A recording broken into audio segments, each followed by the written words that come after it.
ஒரு அரசனும் அமைச்சரும் ஒரு நாள் ரொம்ப சாவகாசமாக பேசிக்கிட்டு இருந்தாங்களாம். அரசன் அமைச்சரை பார்த்து ஒரு கேள்வி கேட்டிருக்கார். ஏங்க அமைச்சரே, ஆசை இல்லாத ஒரு மனுஷனால் இருக்க முடியுமா அப்படின்னு. ஏன் முடியாது, துறவி அப்படிங்கிறவங்கெல்லாம் அப்படிப்பட்டவங்க தானே அப்படின்னாராம் அமைச்சர். அவங்கெல்லாம் உண்மையிலேயே ஆசையை விட்டவங்க தானா அப்படின்னு கேட்டாராம் ராஜா. அப்படி தான் இருக்கணும் அப்படின்னாராம் அமைச்சர். அப்படின்னா ஆசையே இல்லாத ஒரு உண்மையான துறவியை நான் பார்க்கணுமேன்னார். அது என்ன பிரமாதம், அதுக்கு நான் ஏற்பாடு பண்ணுறேன் அப்படின்னு விட்டார் இவர். சொல்லிவிட்டு உடனே புறப்பட்டு போனார். அங்கே இங்கே தேடினார். அப்புறம் தான் அவருக்கு புரிஞ்சுது உண்மை துறவியை கண்டுபிடிக்கிறது எவ்வளவு கஷ்டமான காரியம்னு. இருந்தாலும் ராஜா கிட்ட சொல்லியாச்சே உண்மை துறவியை காட்டுறேன்னு. இப்போ என்ன பண்ணுறது? ராஜா கிட்ட சொன்னபடி நடக்கலைன்னா அவருக்கு கோபம் வந்துடும். அமைச்சர் ஒரு யோசனை பண்ணார். அவருக்கு ஒரு வழி தெரிஞ்சுது. அதுதான் சரின்னு முடிவு பண்ணார். அதாவது அந்த ஊரில் அவருக்கு தெரிஞ்ச நாடக நடிகர் ஒருத்தர் இருக்கிறார், நல்லா நடிப்பார். அவரை போய் பார்த்தார். இதை பாருப்பா, எனக்காக நீ ஒரு காரியம் செய்யணும்னார். என்னன்னு கேட்டார் அவர். நீ ஒரு துறவி மாதிரி கொஞ்ச நேரத்துக்கு நடிக்கணும். ராஜா உன்னை பார்த்துட்டு போகிற வரைக்கும் நடி, அது போதும். அதுக்காக உனக்கு 10,000 ரூபா தரேன் அப்படின்னார். அவர் எந்த காலத்தில் இவ்வளவு பணத்தை மொத்தமாக பார்த்துருக்கார். அதனால் உடனே சரின்னு ஒத்துக்கிட்டார். அமைச்சர் அரண்மனைக்கு திரும்பி வந்தார். என்ன அமைச்சரே, இன்னுமா ஒரு உண்மையான துறவி கிடைக்கலன்னார். உண்மையான துறவி ஒருத்தரை இப்போ தான் கொஞ்ச நேரத்துக்கு முன்னாடி பார்த்து பேசிவிட்டு வர்றேன். அவர் நம்ம ஊருக்கு வெளியில் குளத்தங்கரையில் உள்ள ஒரு ஆலமரத்துக்கு அடியில் உட்காந்துருக்கிறார் அப்படின்னார் இவர். அப்படின்னா உடனே புறப்படுங்க அப்படின்னார் ராஜா. பரிவாரங்களோடு புறப்பட்டார். அங்கே அந்த மரத்தடியில் அந்த ஆள் வேஷம் போட்டுக்கிட்டு துறவி மாதிரி உட்காந்துருக்கிறான். ராஜா நேராக போனார். அந்த துறவி காலில் பொத்துன்னு விழுந்து வணங்கினார். உடனே ராணி அவர் காலில் விழுந்தாங்க. அடுத்தபடியாக அமைச்சர் விழுந்தார். அவருக்கு தெரியும் இது நம்ம ஆள் தான்னு. இருந்தாலும் என்ன பண்ணுறது, நேரம். அப்புறம் பரிவாரங்கள்லாம் துறவி காலில் விழுந்து ஆசீர்வாதம் வாங்கிட்டாங்க. ராஜா அப்புறமா தங்கத்தட்டில் பொண்ணையும் பொருளையும் வச்சு அந்த துறவிகிட்ட ரொம்ப பணிவாக நீட்டுறார். தாங்கள் தயவு பண்ணி இதை ஏற்றுக்கணும் அப்படின்னு வேண்டிக்கிட்டார். அந்த துறவி பற்று இல்லாமல் அதை பார்த்தார். எல்லாத்தையும் திறந்துட்ட எனக்கு இதெல்லாம் எதுக்காக அப்படின்னு சொல்லி அதை மறுத்துட்டாராம். ஆஹா, உண்மையான துறவியை பார்த்துட்டோம் அப்படிங்கிற ஆனந்தம் அரசருக்கு. ரொம்ப நிம்மதியாக திருப்தியாக திரும்பி வந்தார் அரண்மனைக்கு. அதுக்கப்புறம் அமைச்சர் யாருக்கும் தெரியாமல் அந்த துறவிகிட்ட ஓடினார். சொன்ன பிரகாரம் பணத்தை நீட்டினார். இந்தப்பா, நான் உங்ககிட்ட சொன்னபடி 10,000 ரூபா பணம் எடுத்துக்கோ அப்படின்னார். அந்த ஆள் ராஜா கிட்ட சொன்னது மாதிரியே எல்லாத்தையும் திறந்துட்ட எனக்கு இதெல்லாம் எதுக்காக வேணாம் அப்படின்னு விட்டாரான். நடித்த வரைக்கும் போதும்ப்பா, இனிமேல் இந்த நாடக வசனம்லாம் வேணாம், வேஷத்தை கலைச்சிரு, பணத்தை வாங்கிக்கோன்னார். இல்லைங்க, இது வேஷம் இல்லை, இது வசனமும் இல்லை, இது உண்மை. கொஞ்ச நேரம் துறவி மாதிரி நடித்ததுக்கே இந்த தேசத்து ராஜா ராணி அமைச்சர் பரிவாரங்கள் எல்லாம் என் காலில் விழுந்து வணங்குறாங்க. அப்படின்னா உண்மையான துறவியாக இருக்கிறது எவ்வளவு பெருமையான விஷயம். நான் உண்மையான துறவியாக ஆக போகிறேன், அப்படி முடிவும் பண்ணிட்டேன் அப்படின்னார் அந்த நடிகர். வேஷம் கூட எப்படிப்பட்ட விளைவுகளை உண்டு பண்ணுது பார்த்தீங்களா. நம்மால் ஒருத்தன் ரொம்ப வசதியாக தான் இருந்தான். ஒரு நாள் அவன் சொத்து பூரா திருட்டு போட்டுது. அதுக்கப்புறம் இவன் துறவி மாதிரி ஆயிட்டான். ஊர் ஊராக சுற்றினான். ஒரு குருநாதரை தேடி கண்டுபிடிச்சான். அவர்கிட்ட சீடனாக சேர்ந்துக்கிட்டான். அவனை பார்த்து ஒருத்தர் கேட்டார், நீ உண்மையான சீடன் தானான்னு. இல்லைங்க, சீடன் மாதிரி நடிச்சுக்கிட்டு இருக்கிறேன் அப்படின்னா. அது குரு துரோகம் இல்லையா அப்படின்னு கேட்டார் அவர். இல்லைங்க, நான் பண்ணது குரு துரோகம் இல்லை, என் குரு பண்ணது தான் துரோகம். என்னுடைய பணத்தை கொள்ளையடிச்சது இவர் தான். அதை எங்கே வச்சிருக்காருன்னு கண்டுபிடிக்கிறதுக்காக தான் இவர்கிட்ட சீடனாக சேர்ந்துருக்கிறேன் அப்படின்னானா. ஒருத்தர் ரொம்ப அவசரமாக வந்தார். சார், மனுஷன் நிம்மதியாக இருக்கிறதுக்கு என்ன வழின்னு கேட்டார். சீக்கிரமாக ஒரு கல்யாணத்தை பண்ணீங்க, எல்லாம் சரியாக போடும் அப்படின்னோம். அவர் ஒரு மாதிரியாக பார்த்தார். ஏற்கனவே எனக்கு கல்யாணம் ஆயிட்டுது சார், அதனால தானே நிம்மதியாக இருக்கிறதுக்கு வழி கேட்குறேன் அப்படின்னார். சரி, இவர் ஒரு மாதிரியான கேஸ் அப்படின்னு நினச்சிக்கிட்டு நம்மகிட்ட இருந்த ஒரு சின்ன புத்தகத்தை அவர்கிட்ட தூக்கி கொடுத்தோம். இதை படித்து பாருங்கன்னு. கல்யாணத்துக்கு பிறகும் சந்தோஷமாக இருக்கிறதுக்கு என்ன வழி அப்படிங்கிற கேள்விக்கு அந்த புத்தகத்தில் விளக்கம் இருந்தது. கணவன் மனைவிக்குள்ள சிக்கல் வராமல் இருக்கிறதுக்கு அதில் சில வழிகளை சொல்லி கொடுத்துருக்குறாங்க. அதெல்லாம் என்னென்ன அப்படிங்கிறத இப்போ பார்க்கலாமா. குடும்பம்னு இருந்தால் கோபம் வரதான் செய்யும். அது வந்துட்டு போகட்டும், பரவாயில்ல. ஆனால் அந்த கோபம் ஒரே நேரத்தில் 2 பேருக்கும் வந்துடாமல் பார்த்துக்கணும். ஒரு சமயத்தில் யாராவது ஒருத்தர் தான் கோபப்படணும், அடுத்தவங்க அமைதியாக இருக்கணும். அதுக்கப்புறம் இவர் அமைதியான உடனே அவங்க ஆரம்பிச்சிக்கலாம். கோபமாக ஏதாவது சொன்னால் உடனே கோபமாக பதில் சொல்லக்கூடாது. கொஞ்சம் பொறுத்து கோபம் தீர்ந்த உடனே அந்த பதிலை சொல்லலாம். அப்போ பதில் கோபமாக இருந்தால் கூட அது அவ்வளோ பெருசாக தெரியாது. அற்ப விஷயத்துக்கெல்லாம் காய்ச்சி மூச்சுன்னு கத்திட்டு இருக்கக்கூடாது. உங்கள் 2 பேருக்குள்ள ஒரு தர்க்கம் ஆரம்பமாயிட்டுதுன்னு வச்சுக்கோங்க. கடுமையாக 2 பேரும் விவாதம் பண்ணுறீங்க. உங்களில் ஒருத்தர் இதில் ஜெயிக்கணும்னா அது நீங்களாக இருக்க வேணாம், அடுத்தவங்க ஜெயிக்கிறதுக்கு நீங்கள் துணையாக இருங்களேன். அப்படின்னா நீங்கள் கொஞ்சம் விட்டு கொடுக்கணும், அவ்வளவுதான். ஏதாவது குத்தம் சொல்லணுமா, செஞ்ச தப்பை சுட்டி காட்டணுமா, விமர்சனம் பண்ணணுமா, பண்ணுங்க, வேணான்னு சொல்லலை. ஆனால் சொன்னதை அப்படி சொல்கிறத கொஞ்சம் அன்பாக இதமாக சொல்லுங்க. எப்போ நடந்த தவறுகளை எல்லாம் இப்போ போய் மறுபடியும் ஞாபகப்படுத்திட்டு இருக்க வேண்டாம். நான் அப்போவே சொன்னேன் இந்த புடவை வேணாம்னு, நீங்கள் தான் கேட்கல, இப்போ பாருங்கள் கிழிஞ்சு போச்சு இப்படின்னு கத்துனாங்க ஒரு அம்மா. எப்போ சொன்னீங்கன்னு கேட்டால் ஒரு 10 வருஷத்துக்கு முன்னாடி தீபாவளி சமயத்தில் அப்படிங்கிறாங்க. அது என்ன இன்னும் அப்படியே புதுசாகவே இருக்கும்? உங்களுக்கு அவர் தான் பெருசு, அவருக்கு நீங்கள் தான் பெருசு. அதை விட இந்த உலகத்தில் வேற எதுவும் முக்கியம் இல்லைன்னு நினைக்கணும். நீ தான் என்னுடைய உலகம்னு எத்தனை தடவை சொல்லியிருப்பீங்க? அதெல்லாம் வெறும் வசனமாக போயிடக்கூடாது. ஏதாவது ஒரு பிரச்சனையை பற்றி கடுமையாக விவாதம் பண்ணிக்கிட்டு இருக்கீங்க, அதை அப்படியே பாதியில் விட்டுட்டு படுக்கைக்கு போயிடக்கூடாது. சொச்சத்தை நாளைக்கு பேசிக்கலாம்னு. அப்படி போனால் தூக்கம் வராது. பிரச்சனையை ஒரு முடிவு பண்ணிக்கிட்டு அதுக்கப்புறமா தூங்க போகணும். ஒரு நாளில் ஒரு தடவையாவது உங்கள் ஜோடியை பாராட்டி நல்ல விதமாக கனிவாக ஒரு வார்த்தை சொல்லணும் அப்படின்னு தீர்மானம் பண்ணீங்க. ஏதாவது தப்பு பண்ணிவிட்டீங்கன்னா பரவாயில்ல, அதை ஒத்துக்கிறதுக்கும் மன்னிப்பு கேட்கறதுக்கும் தயாராக இருக்கணும். அது ஒன்றும் கேவலம் கிடையாது. வீட்டுக்குள்ளே தானே கேட்க போகிறீங்க, வெளியில் யாருக்கு தெரிய போதும்? எப்படியோ உங்களுக்குள்ள ஒரு சமரசம் ஆனால் சரிதான். ஒரு தகராறுன்னு எடுத்துக்கிட்டா குறைஞ்சபட்சம் அதுக்கு 2 பேர் தேவை. தனியாகவே உட்காந்துக்கிட்டு நான் இப்போ தகராறு பண்ணிகிட்டு இருக்கிறேன் அப்படின்னு யாரும் சொல்ல முடியாது. 2 பேர் தகராறு பண்ணுறாங்கன்னா பொதுவாக அந்த 2 பேரில் யார் அதிகமாக பேசுகிறாங்களோ அவங்க பேரில் தான் தப்பு இருக்கும். அதை மனசில் வச்சுக்கணும். இதெல்லாம் தான் அந்த புத்தகத்தில் போட்டிருக்கிற வழிமுறைகள். இவ்வளவும் சரியாக வரலைன்னா அப்புறமா சொல்லுங்கள், வேற புத்தகம் ஏதாவது இருக்கான்னு தேடுவோம். ஒரு கணவன் தன்னுடைய மனைவியை அழைச்சிட்டு ஒரு மனோதத்துவ டாக்டர்கிட்ட வந்தாரா. டாக்டர், எங்களுக்கு கல்யாணம் ஆகி 30 வருஷ காலமாக நாங்கள் ஒரு விஷயத்தில் கூட ஒத்து போனதில்லை அப்படின்னு ஆரம்பித்தார். உடனே அந்த அம்மா குறுக்கிட்டு, அது 30 வருஷம் இல்லை 32 வருஷம் அப்படின்னாங்களாம். சில பேரை இப்படி சொல்கிறது உண்டு. அடுத்தவங்களை அனுசரித்து நடந்துக்க தெரியல, அவன் என்ன சார் மனுஷன் அப்படிம்பாங்க. சக மனிதர்களோட எப்படி பழகிறது அப்படின்னு தெரியாததுனாலேயே பல பேர் இன்னைக்கு சங்கடப்பட்டுக்கிட்டு இருக்கிறாங்க. வசதி வாய்ப்பெல்லாம் சரியாக இருக்கும், ஆனால் வாழ்க்கை சரியாக இருக்காது. இன்னொருத்தர்கிட்ட எப்படி பேசுறது பழகிறதுங்கிறது தெரியாததுனால தான் இந்த அவஸ்தை. சரி, இந்த அவஸ்தை இல்லாமல் வாழறது எப்படி? இதுக்கு அனுபவசாலிகள் சில வழிமுறைகளை சொல்கிறாங்க. அதெல்லாம் என்னென்னங்கிறத இப்போ தெரிஞ்சுக்குவோம். முதல்ல நம்ம நாக்கு நம்ம கண்ட்ரோலில் இருக்கணும். வார்த்தைகளை கொட்டி விட்டு அதுக்கப்புறம் அள்ள முடியாமல் கிடந்து கஷ்டப்படக்கூடாது. எப்படி பேசுகிறோங்கிறதும் முக்கியம், பேசுகிறப்ப எப்படி முகத்தை வச்சிருக்கிறோங்கிறதும் முக்கியம். அன்பாக பேசினாலும் நல்லா இருக்கும். அப்படி பேசுகிறப்ப ஆதரவாக அவர் தோள் மேலே ஒரு கையை போட்டுக்கிட்டு பேசினா இன்னமும் நல்லா இருக்கும். 2வது விஷயம், இன்னொருத்தர்கிட்ட பேசுகிறப்போ வாக்குறுதிகளை அள்ளி வீசக்கூடாது. கொடுக்குற வாக்குறுதி குறைச்சலாக இருக்கணும். அப்படி கொடுத்த வாக்குறுதியை கண்டிப்பாக நிறைவேற்றணும். நாம் ஒருத்தரை பாராட்டுறோம் அல்லது அவரை பற்றி அபிப்பிராயம் சொல்கிறோம்னா அது ஆக்கப்பூர்வமாக இருக்கணும்.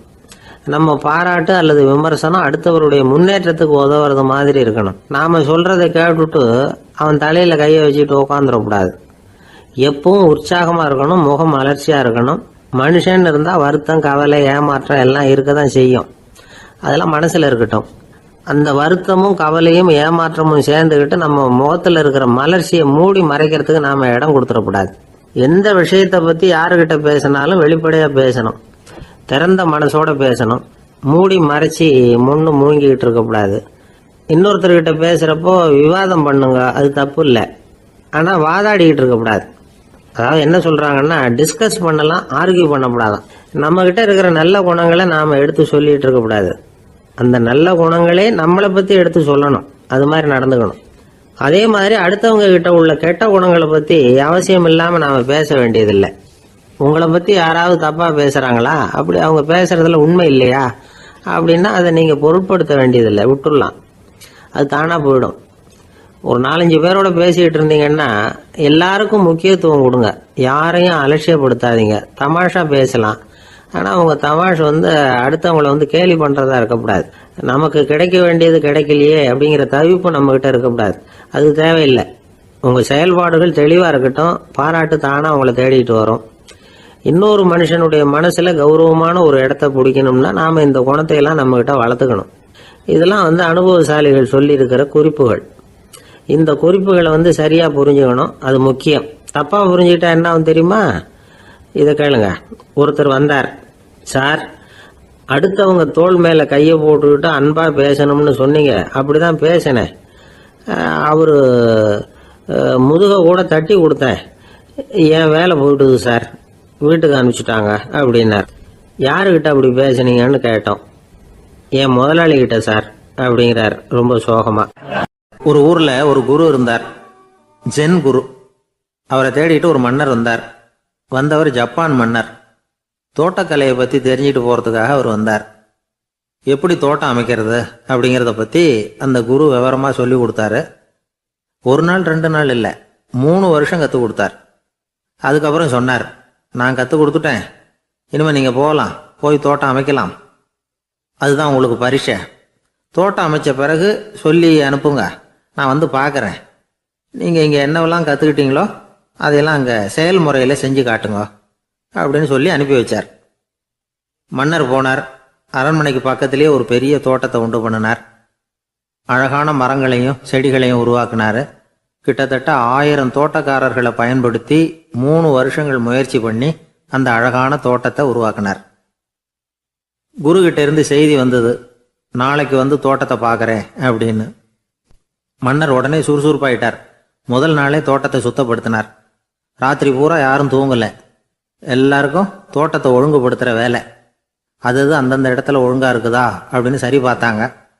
ஒரு தவறும் இல்லாத வகையில் அதை ஒழுங்குபடுத்தினாங்க. மறுநாள் குரு வந்தார், தோட்டத்தை பார்த்தார். அவருக்கு கோபம் வந்துட்டுது. மன்னருக்கு ஆச்சரியம், எப்பவும் சிரிச்சுக்கிட்டே இருக்கிறவர் இப்போ இப்படி இருக்கிறாரே அப்படின்னு.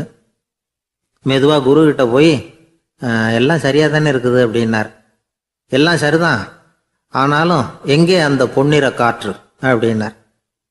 உதிர்ந்த இலைகள், பொன் மஞ்சள் நிற இலைகள் காற்றில் அப்படி புரண்டு ஓடுவதை நான் பார்க்க முடியவில்லையே அப்படின்னாராம். அது இல்லாமல் இந்த தோட்டம் உயிரோட்டம் உள்ளதா இருக்காது, இதில் பாடல் இல்லை, ஆடல் இல்லை, அதெல்லாம் இல்லாமல் இந்த தோட்டம் ரொம்பவும் செயற்கையாக தெரியுதேன்னாராம். மன்னர் இப்போதான் யோசனை பண்ணார். கீழே கிடந்த காஞ்சி போன இலைகள் மட்டும் இல்லை, மரத்தில் இருந்த காஞ்சி போன இலைகளையும் அப்புறப்படுத்தி சுத்தமாக வச்சிருக்கிறார்.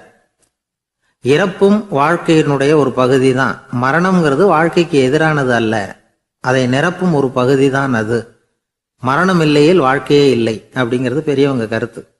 இப்போ அந்த தோட்டம் அழகாக தான் இருக்குது, இருந்தாலும் அது ஒரு ஓவியம் மாதிரி உயிர் இல்லாமல் இருக்கு. குரு ஒரு வாளியை கையில் எடுத்துக்கிட்டார். தோட்டத்தை விட்டு வெளியில் போனார். ஏற்கனவே வீசி எறிந்த அந்த சருகுகளை எல்லாம் அள்ளி கொண்டுகிட்டு வந்தார். உள்ள எல்லா இடங்கள்லையும் அதை வீசினார். உடனே காற்று அந்த காய்ந்த சருகுகளையும் பழுத்த இலைகளையும் அசைக்க ஆரம்பிச்சுட்டுது. இப்போ அங்கே சலசல சத்தம், சங்கீதம், இலைகளின் நடனம். ஓவியம் மாதிரி இருந்த அந்த தோட்டத்துக்கு இப்போ உயிர் வந்துட்டுது. இதுதான் அந்த பொன்னான காற்று அப்படின்னாராம் குரு. மன்னருக்கு புரிஞ்சுது. மிகப்பெரிய ஜென் கேள்வி ஒன்று உண்டு. உம்மான் அப்படிங்கிற ஒரு பெரிய குருவை பார்த்து துறவி ஒருத்தர் கேட்டாராம், இலைகள் எல்லாம் கீழே விழுந்து மரங்கள் மொட்டையாக இருக்கும் பொழுது என்ன நடக்கும்? இதுதான் கேள்வி. இதுக்கு உம்மான் சொன்ன பதில் பொன்னான காற்று, தி கோல்டன் விண்ட் அப்படின்னாராம். இதுக்கு என்ன விளக்கம்னா, உன்னுடைய எண்ணங்கள் எல்லாம் உன்னுடைய மனசிலிருந்து கீழே விழுந்து உனது உள்ளுணர்வானது மொட்டையாக நிற்கும் நிலைதான் அது. உனது வேர்களின் அருகில் காற்று வீசுகிறது. எல்லா எண்ணங்களும் உன்னிலிருந்து வெகு தூரத்துக்கு புரண்டு கொண்டே சென்று விடுகிறது. நீ அவற்றை கடந்து விட்டால் நீ அவைகளுக்கெல்லாம் மேலெழுந்து கீழே பார்ப்பவனைப் போல நிற்க ஆரம்பித்து விடுவாய். அதுதான் தியானம் என்பது அப்படின்னு சொல்றாங்க. தியானம்ங்கிறது எண்ணத்துக்கு எதிரானது இல்லை. தியானம்ங்கிறது எண்ணங்களை கடந்து செல்வது தான். அதுக்கப்புறம் நாம பொன்னிற காற்றுல ஆட ஆரம்பிச்சிருவோம். இதுதான் பெரியவர்கள் சொல்றது. என்கிட்ட ஒருத்தர் தோட்டம் அமைக்கணும்னு யோசனை கேட்டு வந்தார். எல்லாம் சொல்லி கொடுத்தேன். செடிகள்லாம் செழிப்பாக வளரணும்னா வேர் காயாமல் பார்த்துக்குங்க, தினமும் தண்ணி விடுங்க அப்படின்னு சொல்லி அனுப்பி வச்சேன். 1 மாதம் கழிச்சு ஒரு தோட்டத்தை பார்க்கறதுக்காக போனேன். போய் பார்த்தா எல்லா செடியும் வாடி கிடக்குது. என்னங்க இப்படி பண்ணிவிட்டீங்கன்னு. நீங்கள் சொன்னபடி தான் செஞ்சேன்னார். என்ன செஞ்சீங்கன்னு கேட்டேன். வேர் காயாமல் பார்த்துக்க சொன்னீங்க, தினமும் ஒரு தடவை எல்லா செடியையும் ஒவ்வொன்றா பிடுங்கி பார்த்து வேர் காயாமல் இருக்கா அப்படின்னு பார்த்துட்டு அதுக்கப்புறம் தண்ணி பாய்ச்சனே, அவ்வளவுதான் அப்படின்னார். இந்த உலகமே ஒரு நாடக மேடை, நாம் எல்லாரும் நடிகர்கள். இது ஞானிகள் சொல்கிறது. இது ஒரு பக்கம் இருக்கட்டும். இந்த உலகத்துக்குள்ளே எத்தனையோ நாடக மேடைகள், எத்தனையோ நடிகர்கள், எத்தனையோ நாடகங்கள், இதெல்லாம் எப்படி ஆரம்பமாச்சு? அதுதான் இன்றைக்கி தகவல். அதாவது ஆதி மனிதன் பேச ஆரம்பிக்கிறதுக்கு முன்னாடி சைகையாலேயே எல்லாத்தையும் சொல்லிக்கிட்டு இருந்தான். அதனால் அப்போவே நடிப்பு ஆரம்பமாயிட்டுது. முதல்ல ஒரு வேட்டையைத்தான் அவன் நடித்து காட்டியிருப்பான். இவன் எப்படி போனான், எதிரில் மிருகம் எப்படி வந்தது, அதோட எப்படி சண்டை போட்டான், எப்படி அடித்து கொண்டுகிட்டு வந்தான், இதை அப்படியே மற்றவங்களுக்கு நடித்து காட்டியிருப்பான். ஏன்னா மொழி கிடையாது. இந்த காலத்துலலாம் நாடகங்களில் நடிக்கிறவங்கள நடிகர்கள்ங்கிறோம். ஒரு காலத்தில் இவங்களுக்கு என்ன பேர் தெரியுமா? திஸ்பியர்கள் அப்படின்னு பேராம். இதுக்கு காரணம் உண்டு. அதாவது 2000 வருஷத்துக்கு முன்னாடி கிரீஸ் நாட்டில் திசிபியஸ் அப்படின்னு ஒரு ஆள் இருந்தான். அவன் ஒரு பெரிய நாடக கலைஞன். அவன் சில இளைஞர்களை சேர்த்துக்கிட்டான், பயிற்சி கொடுத்தான், நாடக குழுவை உருவாக்கினான். நடிகர்களையும் நாடகத்துக்கு தேவையான பொருள்களையும் ஏற்றிக்கிட்டு போகிறதுக்கு ஒரு வண்டியையும் தயார் பண்ணான். அந்த வண்டியிலேயே அவன் கிரேக்க நாடு பூராவும் சுற்றினான். ஊர் ஊராக நாடகம் போட்டான். ஒரு ஊருக்கு போனதும் அங்கே நாடகம் நடத்த தியேட்டர் இருக்கா அப்படிங்கிறதெல்லாம் பார்க்கறது இல்லை அவன். ஏன்னா அப்போலாம் தியேட்டர்னா என்னென்ன தெரியாது. நாடகம்னா அது ஒரு மூடிய கொட்டைக்குள்ளே தான் நடத்தணுங்கிறது அப்போ யாருக்குமே தோணலை. இந்த வண்டி போகும், அதுவே ஒரு பகுதி, அப்படியே ஒரு மேடை மாதிரி விரிச்சிக்கும். அதில் ஏறி நின்றுக்கிட்டு நாடகத்தை நடித்து காட்டுவாங்களாம். மக்கள்லாம் எதிரில் தரையில் உட்காந்து அதை பார்த்துக்கிட்டு இருக்கிறது. உலகத்தின் முதல் நடமாடும் தியேட்டர் இதுதானா. இந்த திசிபியஸ் தான் முதலாக உலகத்தில் நாடகம்ங்கிற பொழுதுபோக்கை நடத்தி காட்டினவன் அப்படின்னு சொல்கிறாங்க. அவன் சொந்தமாக நாடகம் எழுதுனா, நடித்தான், நாடகத்தை இயக்கினான். அதனால தான் அவனை first man of the theatre அப்படின்னு சொல்லுவாங்க. அவன் தான் நாடக மேடையின் முன்னோடி. கிரேக்கர் காலத்திலேயே நாடக ஆசிரியர்கள், நடிகர்கள், ரசிகர்கள் இவங்கெல்லாம் உருவாயிட்டாங்களாம்.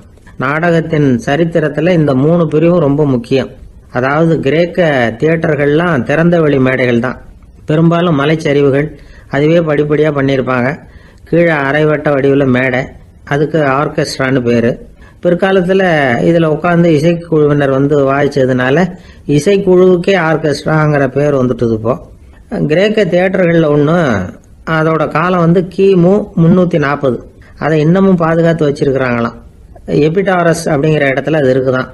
இன்னமும் அந்த தியேட்டரை பயன்படுத்திக்கிட்டு வர்றாங்களாம். சிறந்த கிரேக்க நாடகங்கள்லாம் அங்கே நடிக்கிறாங்களாம். ஆரம்ப காலத்திலேயே கட்டணம் கிடையாது. அப்புறம் பின்னாடி தான் நுழைவு கட்டணம்லாம் அப்படியே வந்துட்டு தான். நடிகர்கள் பளபளப்பான ஆடைகள் உடுத்தியிருப்பாங்களாம். இந்த குதிகால் உயர்ந்த காலணிகள் போட்டிருப்பாங்களாம். இதெல்லாம் பழைய குறிப்புகள். பலவிதமான உருவங்களில் மாஸ்க் அப்படின்னு சொல்லப்படுற முகமூடி. அதனால் ஒரே நடிகர் பல வேடங்களில் நடிக்கிறது உண்டான். ஆரம்பத்தில் பெண் நடிகர்கள் கிடையாது, எல்லாம் ஆண் நடிகர்கள் தான். ரோமானியர்கள் தான் முதல் நிரந்தர நாடக மேடையை கட்டினவங்க. அதுதான் முதல் தியேட்டர். கிமு 1048 காலகட்டத்தில் பாம்பிங்கிற நகரத்தில் அதை கட்டியிருக்கிறாங்களாம். கிரேக்க ரோமானிய தியேட்டர்களின் அடிப்படையிலேயே இந்த இத்தாலிய வடிவ அமைப்பாளர்கள் இந்த குதிரை லாட வடிவில் ஒரு ஆடிட்டோரியத்தை உருவாக்கினாங்களாம். இப்படி அதை பற்றி நிறைய தகவல் இருக்குது. 1576 லண்டனில் இந்த வின்ஸ்பர்ரி, அப்புறம் இந்த பில்ட்ஸில், அப்புறம் ஜேம்ஸ் இப்படிங்கிற ஒரு முயற்சியால் தான் இங்கிலாந்தில் முதல் தியேட்டர் உருவாச்சான். அப்படி ஒருத்தர் இருந்தாராம். உலக நாடக மேடையின் வரலாறு இதுதான்.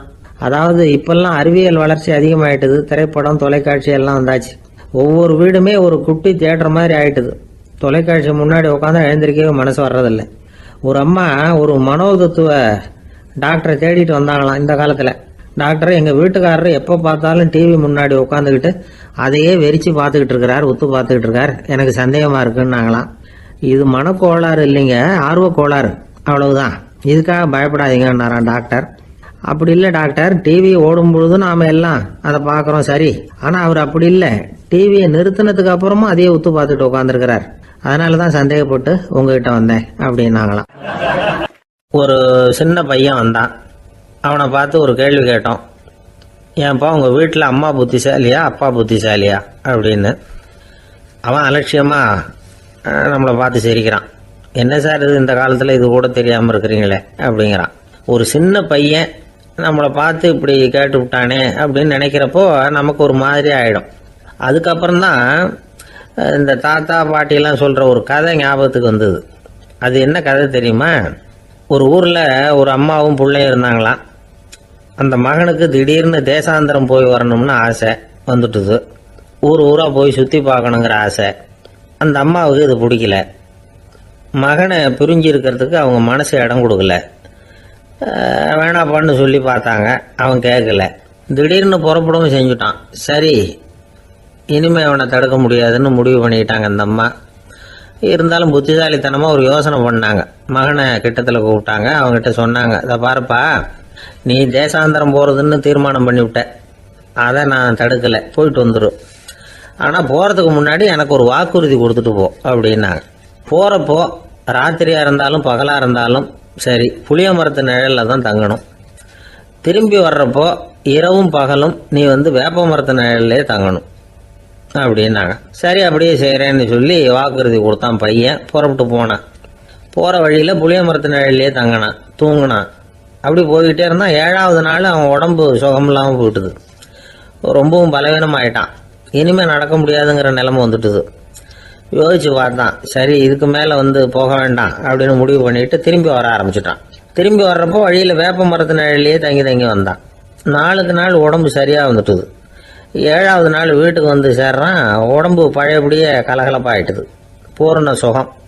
தேசாந்திரம் போன பையன் திரும்பி வந்துட்டானே அப்படின்னு அந்த அம்மா ஆச்சரியப்படலை. ஏன்னா அவங்களுக்கு தெரியும் இப்படி ஆகும்னு.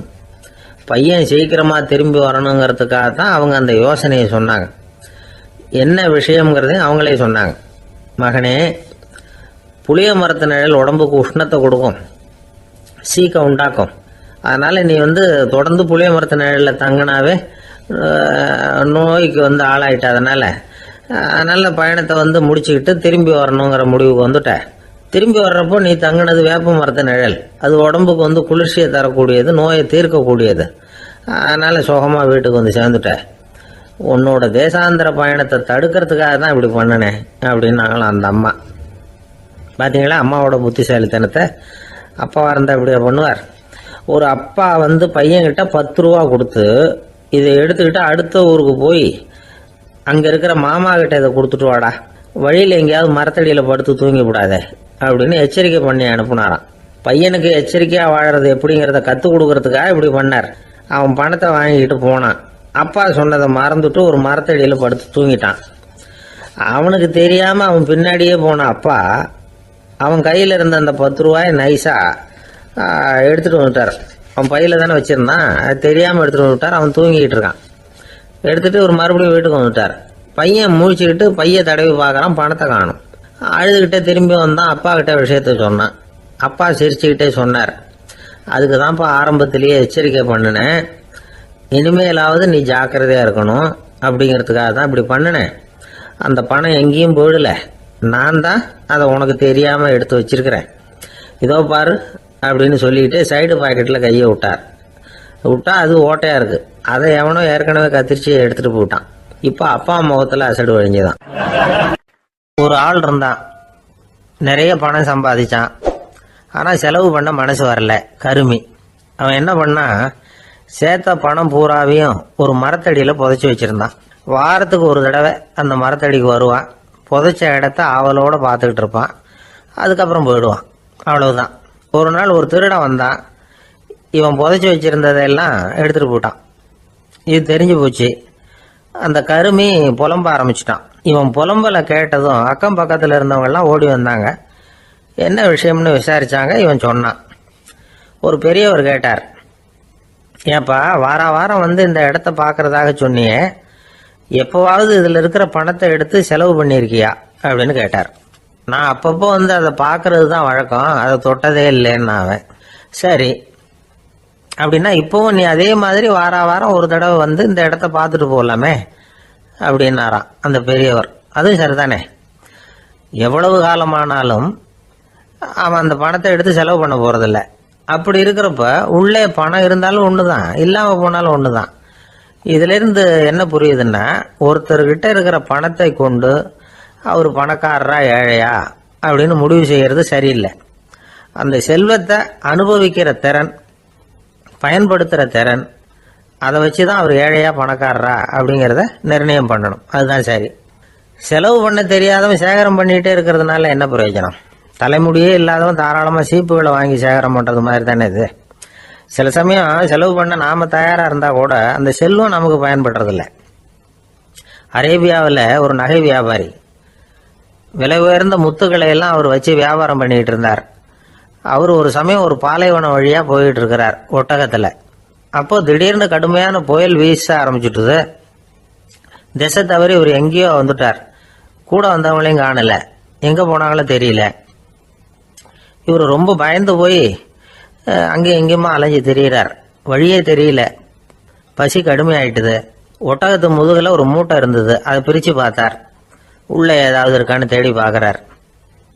அது வரைக்கும் கண்ணில் தட்டுப்படாத அபூர்வமான ஒரு பை கண்ணில் பட்டுது. ஆஹா, அதில் ஏதாவது சாப்பிட்றதுக்கு இருக்கும் அப்படின்னு நினச்சி ஆவலாக அதை பிரித்து பார்க்குறார். அந்த பையில் விலை உயர்ந்த முத்துக்கள் நிறைய இருந்துதான். அப்போ தான் அவர் நினச்சாராம், விலை உயர்ந்த முத்துக்கள் கூட சாப்பிட்றதுக்கு உணவாக முடியாது அப்படிங்கிறத புரிஞ்சுக்கிட்டாராம். எந்த நேரத்தில் எது நமக்கு தேவையோ அது நமக்கு தாராளமாக கிடைக்கணும். அப்படி அது கிடைக்கிறதுக்கு நம்மக்கிட்ட இருக்கிற செல்வம் பயன்படணும். அது நமக்கும் பயன்படலாம், நம்ம மூலமாக அடுத்தவங்களுக்கும் பயன்படலாம். அதுதான் செல்வத்தின் பயன். ஒரு மரத்தடியில் ஒருத்தன் உட்காந்து அழுதுகிட்டு இருந்தான். அந்த பக்கமாக வந்த இன்னொருத்தன் ஏப்பா அழுதுகிட்டு இருக்கிறேன்னு கேட்டான். இந்த இடத்துல தான் பூமிக்கு அடியில் பணம் இருக்குது, புதைச்ச இடம் தெரியல, அதான் அழறேன் அப்படின்னா. நல்லா ஞாபகப்படுத்தி பாரு, எந்த இடத்துல புதைச்ச அப்படின்னு கேட்டான் இவன். அது எப்படி எனக்கு தெரியும், புதைச்சி வச்சிருக்கிறவன் நான் இல்லையே, எங்கள் எதிர்த்து வீட்டுக்காரன் அப்படின்னானா இவன். அந்த ஆள் என்னை கண்ணா பண்ணான்னு திட்டி விட்டான் சார், அதை நினச்சா எனக்கு ரொம்ப வருத்தமாக இருக்குது அப்படின்னு சொல்லி கவலைப்பட்டார் ஒருத்தர். இதில் கவலைப்படுறதுக்கு என்ன இருக்குது அப்படின்னார் ஒரு பெரியவர். அவர் ஒரு மகான். என்ன சார் இப்படி சொல்கிறீங்க, ஒருத்தர் நம்ம பார்த்து திட்டுனா வருத்தமாக இருக்காதா அப்படின்னார். அது எப்படி வருத்தமாக இருக்கும், திட்டுறதுங்கிறது என்ன, அது வெறும் சத்தம் தானே அப்படின்னார் அந்த பெரியவர். நம்ம ஆளுக்கு தலையை பிச்சுக்கலாம் போல இருந்தது. இருக்காது அப்படின்னா நமக்கு அப்படி தானே தோணுது. அந்த பெரியவர் சொல்கிறது ரொம்ப பெரிய விஷயம். அதை நாம் புரிஞ்சிக்க முயற்சி பண்ணலாம்னா நடைமுறை வாழ்க்கைக்கு அது ஒத்து வர்றது மாதிரி தெரிய மாட்டேங்குது. இருந்தாலும் அந்த பெரியவர் அதுக்கு என்னதான் விளக்கம் கொடுக்குறாருன்னு பார்ப்போமே. ஒரு ரயில் போயிட்டுருக்கு, அதில் ஒரு சாது போயிட்டுருக்கார். அந்த ரயில் அவர் ஹரித்வாரம் போயிட்டுருக்கார். அவர் ரயிலில் ஏகப்பட்ட கூட்டம். நம்ம ஊர் ரயில் கேட்க வேணும், டிக்கெட் வாங்கிட்டு கொஞ்சம் பேர், வாங்காத கொஞ்சம் பேர். அது என்னத்துக்கு அனாவசியமாக டிக்கெட் அப்படிங்கிற நினப்பில் பாதி பேர். இந்த கூட்டத்துக்கு மத்தியில் அந்த சாதுவும் போயிட்டு இருக்கிறார். உட்கார்றதுக்காக இருந்த இடத்துல ஒரு ஆள் படுத்துருக்கிறான், கொஞ்சம் முரட்டு ஆசாமி. அவன் கால் பக்கத்தில் கொஞ்சோண்டு இடம் பாக்கி இருந்தது. அந்த இடத்துல இந்த சாது உட்காந்துருந்தார். மெதுவாக உட்காந்துக்கிட்டார் போய். ஆனால் அந்த ஆள் ராத்திரி பூரா இவரை காலால் உதச்சிக்கிட்டே இருக்கிறான். அது இவருக்கு ரொம்ப அவமானமாக பட்டுது. அதனால் துக்கம் ஏற்பட்டது. இருந்தாலும் அதை ஒரு மாதிரியாக சகிச்சுக்கிட்டே இவர் வந்து சேர்ந்தார். பொழுது விடிஞ்சது. அந்த சாது ஹரித்வார் வந்து சேர்ந்தார். அங்கே ஒரு பெரிய ஞானியை சந்தித்தார். ராத்திரி ரயிலில் அந்த ஆள் உதைச்சதையும் அதனால் தனக்கு ஏற்பட்ட துக்கத்தையும் இந்த சாது அந்த ஞானிகிட்ட சொன்னார். சொல்லிவிட்டு, ஏன் சுவாமி, எனக்கு துக்கம் ஏற்பட்டதே அது தப்பா அப்படின்னு கேட்டார். தவறுதான்னார் அந்த ஞானி. உனக்கு இன்னமும் தேக அபிமானம் போகலைங்கிறது தான் அது காட்டுது. அஷ்டாவக்கிரர் என்ன சொல்றார் தெரியுமா, உண்மையான ஞானி யாராவது தன்னை வந்தனை செய்தால் அதற்காக சந்தோஷப்பட மாட்டார், யாராவது நிந்தனை செய்தால் அதற்காக வருத்தப்பட மாட்டார் அப்படின்னு சொல்றார். நிந்தனைங்கிறது ஒரு ஒலி தான். தேகாபிமானம் இருக்கிற வரைக்கும் இந்த ஒலி நம்மளை வேதனைப்படுத்தும். நான் தேகம் இல்லை, ஆத்மா அப்படிங்கிற நினைவு இருந்தா இந்த ஒலி நம்மளை பாதிக்காது. மனு என்ன சொல்றார் தெரியுமா, ஒரு சாதகன் பாராட்டுதலை விஷம்னு நினைச்சு பயப்படணும், அவமானத்தை அமிர்தம்னு நினைச்சு சந்தோஷப்படணுங்கிறார். அவமானப்பட்டா கவலைப்படாம எப்படி இருக்க முடியும் அப்படின்னு தான் நமக்கு தோணும். அதனால தான் நம்மள யாரும் இதுக்கு உதாரணமாக யாரையும் காட்ட முடியல. புத்தரையும் கபீரையும் உதாரணமாக காட்டுறாங்க. அவங்களுக்கெல்லாம் அவமானம் ஏற்பட்டப்போ கவலையே படலையாம். புத்தரை அவமானப்படுத்தணுங்கிறதுக்காக கௌசாம்பி ராணி ஒரு இளம் பெண்ணை கொலை பண்ணி சடலத்தை புத்தர் குடிசைக்கு முன்னாடி போட சொன்னார். போட்டாங்க. புத்தர் தான் அந்த பொண்ணை கெடுத்து கொலை பண்ணி விட்டாருன்னு எல்லாரும் நினைச்சாங்க. ஆனால் புத்தர் இதை பற்றி கவலையே படலை. அப்புறமா உண்மை தெரிஞ்சதும் புத்தர் புகழ் இன்னும் அதிகமாயிட்டுது. ஒரு பெரிய சபையில் ஒரு மோசமான பொண்ணு நுழைஞ்சி தனக்கும் கபீருக்கும் சம்பந்தம் உண்டுன்னு சொன்னா. கபீர் கவலைப்படலை. அவங்க மாதிரியெல்லாம் நாமளும் இருக்க கற்றுக்கணும்.